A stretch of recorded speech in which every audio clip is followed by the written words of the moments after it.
Hola, bienvenidos a mi mundo, soy Morgaine. En esta ocasión voy a hablar de un libro que se llama La caverna de los antepasados. Este libro es de una colección de un autor llamado Lobsang Rampa que fue muy importante, fue muy popular el siglo pasado, alrededor de 1960 en adelante. Fueron libros con los cuales yo me inicié dentro del esoterismo y del misticismo. Me llama la atención porque uno de los libros del que quiero hablar en esta ocasión se llama La caverna de los antepasados. Este libro habla de cómo antes de que China invadiera el Tíbet, cómo era la vida de los lamas, que los lamas son los monjes que habitaban en el Tíbet, ahora están exiliados, y habla de la vida de un niño de la nobleza que termina ingresando en un monasterio y se prepara para ser un lama, ¿ok? Lo interesante de este libro de la caverna de los antepasados es que te comentan cómo en el Tíbet existe conocimiento o existía conocimiento que no era compartido con el mundo. Conocimiento bastante interesante, por ejemplo, el de la caverna de los antepasados, que nos habla de una caverna en la cual los lamas sabían exactamente el lugar donde estaba, pero que no era comentado con absolutamente nadie, simplemente un grupo selecto de lamas lo sabía y sabían cómo llegar y cómo acceder. En este libro se cuenta la historia de cómo Lobsang, cuando era un niño, con un grupo de lamas adultos, fueron a esta caverna y comenta cómo esta caverna al ingresar se ilumina con la presencia de las personas. Existen unas lámparas redondas como esferas de luz que curiosamente dicen que iluminan demasiado y que esas lámparas han estado ahí, según le comentan los lamas, desde hace muchísimos milenios, pero que esas lámparas, conforme ha ido pasando el tiempo, su luz se ha ido deteriorando.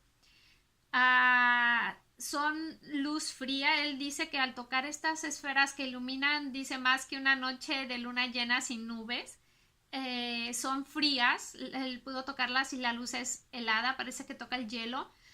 Y habla también de que dentro de la caverna encontraron artefactos y tecnología muy avanzada que ellos mismos no sabían para qué servían y cómo utilizarlos o cómo activarlos.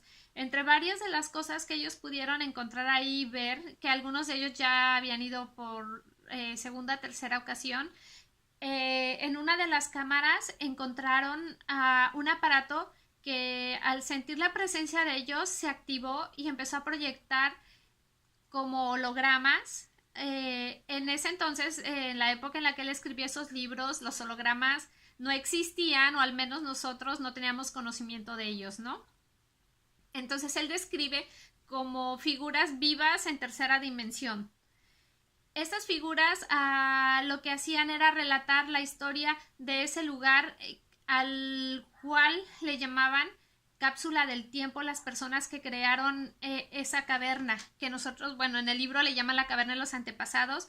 Los que la crearon le decían la cápsula del tiempo porque ellos, su intención de hacer este lugar es a través los hologramas proyectar una historia de lo que fue su civilización y de cómo ellos a través de estos aparatos lograron su destrucción. Pretendían dejar estas máquinas y todo su conocimiento a generaciones futuras, pero también con la llamada de atención de que si no las utilizaban bien podían llegar a la extinción como ellos lo hicieron. Algo muy interesante de este libro es que últimamente ha salido mucha información de lugares en diferentes partes del mundo donde han encontrado cavernas con artefactos bastante interesantes. Y bueno, parte del problema de este señor es que cuando escribió sus libros mucha gente dijo que nada de sus relatos eran reales, que todo era ficción.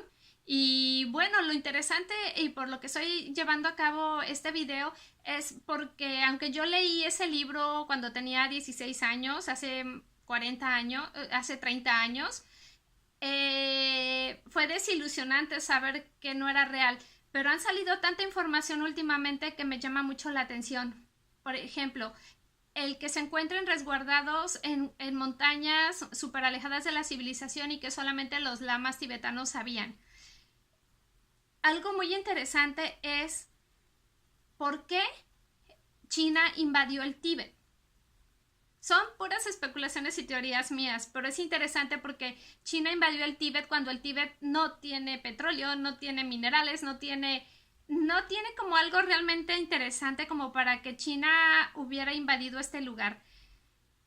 Parece ser que el Tíbet antes era de China y después se separó de China y después quisieron recuperarlo. Pero hay algo muy muy interesante. Puras teorías mías, ¿ok? Pueden estar de acuerdo o no conmigo, pero es interesante porque si nos vamos a ver estos relatos de 1960, cuando hablan de estas esferas blancas que son frías y que iluminan, y yo me pongo a pensar, desde el año pasado y este año ha habido mucha información de que China está creando una luna artificial y un sol artificial. ¿Acaso China supo de la existencia de este lugar o de lugares en los cuales se encontraban este tipo de artefactos, pudo acceder a ellos y pudo inspirarse en esto para poder llevar a cabo lo que está haciendo ahorita de su luna artificial y de su sol artificial que está creando? ¿Podrá tener que ver con parte de esta tecnología que pudiera encontrarse en el Tíbet, la que dicen que nunca fue real los relatos de este señor? Hay muchas cuestiones muy muy interesantes que pues a mí me llaman la atención, ¿no? Cómo es que China está avanzando mucho científicamente y curiosamente los relatos de este libro me cuadran con lo que está llevando a cabo China, ¿ok? Eso, otra. Dentro del relato que hacen los constructores de la cámara de la cápsula del tiempo, nos hablan de una civilización que me recordó mucho a lo que es el libro del Ramayana. El Ramayana es un libro muy muy importante, es un texto bastante interesante de la India, en el cual también nos describe una civilización en la cual habían vimanas, que eran artefactos que volaban, hacen referencia a luchas, a mucha guerra y de hecho hablan algo así como de una guerra nuclear que pudiera haber sido lo que los destruyó. Eso hablan en el Ramayana y esa historia muy parecida se proyecta en lo que son los hologramas o la historia que se proyecta en la caverna de los antepasados. Curiosamente son países que están muy muy muy muy cerquita y quien dice que a lo mejor si existieron lo del Ramayana, parte de ellos fueron los que construyeron la caverna, pues están muy muy muy cerca. Y aparte, como les digo, la tecnología de la que hablan ahí me está calzando a lo mejor en algún sentido con lo que está haciendo China últimamente.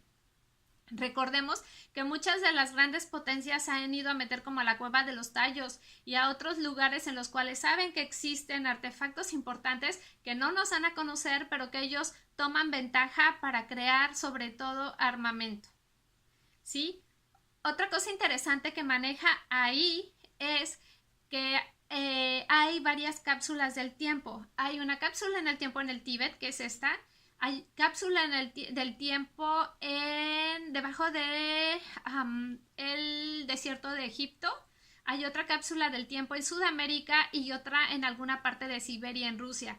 Y recordemos que también Rusia está llevando la delantera en cuestiones de tecnología y de armamento sobre Estados Unidos. Entonces, pudiera tener algo que ver que a lo mejor estas potencias ya encontraron algunas cavernas y tomaron parte de esta tecnología. Yo nada más me lo pregunto, no lo sé. Otra cosa interesante. Bueno, pues, ¿qué más? Pues por el momento creo que es todo. Otra cosa también, sí, interesante del libro es que, por ejemplo, manejan en jeroglíficos, porque eso ya no vino en la proyección, jeroglíficos que habían en la caverna, se muestra hubo una época en la cual la esfinge, como la que encontramos en Egipto, no era exclusiva de Egipto, era un símbolo que se utilizaba en diferentes lugares, y este esfinge representaba a la unión de los animales con los seres humanos.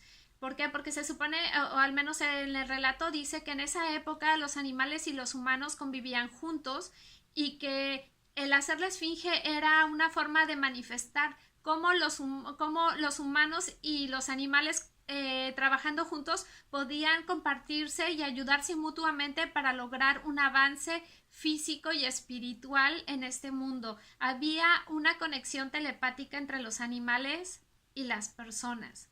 Entonces, son cosas bastante interesantes. Y por ejemplo, otra cosa muy, muy, muy, muy interesante que salió el año pasado, parece ser, es una persona, un chico ruso, parece ser se llama Boris, un chico también bastante interesante. Hubieron videos de él, si pueden buscarlos en YouTube también. Boris, el niño de las estrellas, algo así se llama. Él, de las últimas informaciones que dio, es que debajo de la esfinge de Egipto hay muchísima información que pudiera cambiar la historia del planeta, tal como la conocemos. Entonces me empiezan a cuadrar así cositas de lo que dice en este libro, que supuestamente es ficción, pero que con informaciones de último tiempo me están calzando, al menos desde mi perspectiva, es mi opinión.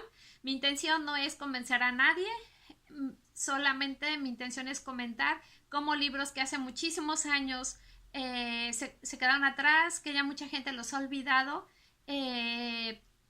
ahora que los he retomado después de muchísimo tiempo, me empiezan a calzar y a darme cuenta de que a lo mejor no es tan ficción ni tan mentira todo lo que decía este señor, ¿sí? En algún otro video espero hablar más de él, de sus otros libros. Por si alguien está interesado, voy a dejar en la cajita de descripción, voy a dejar la bibliografía del libro por si gustan leerlo e informarse más al respecto, ¿ok? Bueno, eso es todo por hoy. Si ustedes les han pasado alguna experiencia rara, extraña, han experimentado cosas fuera de este mundo, yo nada más les digo bienvenidos a mi mundo y los veo en el próximo video. Au revoir.